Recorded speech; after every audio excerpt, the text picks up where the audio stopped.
Aralikatti foundation ಹಾಗೂ Mudhol royal ಸ್ಕೂಲ್ಗೆ ಪರಿಸರ ಸ್ನೇಹಿ ಪ್ರಶಸ್ತಿ, ಬೆಸ್ಟ್ ಅಚೀವರ್ಸ್ ಆಫ್ ಕರ್ನಾಟಕ ಪ್ರಶಸ್ತಿಗಳ ನಂತರ ಮತ್ತೊಂದು ಪ್ರಶಸ್ತಿಗೆ ಆಯ್ಕೆಯಾಗಿದೆ.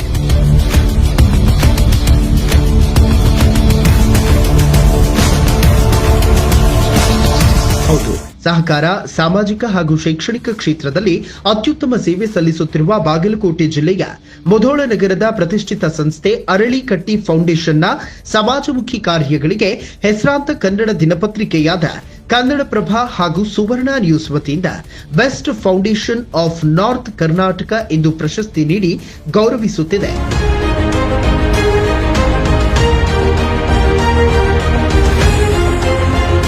ಅರಳಿಕಟ್ಟಿ ಫೌಂಡೇಶನ್ ಸಂಸ್ಥಾಪಕ ಅಧ್ಯಕ್ಷ doctor TV Aralikatti, Mudhol royal school ಅಧ್ಯಕ್ಷೆ ಸವಿತಾ ತಿಮ್ಮಣ್ಣ ಅರಳಿಕಟ್ಟಿ ಮತ್ತು ಸಂಸ್ಥೆಯ ಆಡಳಿತ ಮಂಡಳಿ ಹಾಗೂ ಸಿಬ್ಬಂದಿ ವರ್ಗ ಬೆಂಗಳೂರಿನಲ್ಲಿ ಉತ್ತರ ಕರ್ನಾಟಕದ ಅತ್ಯುತ್ತಮ ಫೌಂಡೇಶನ್ ಪ್ರಶಸ್ತಿ ಸ್ವೀಕರಿಸಲಿದ್ದಾರೆ.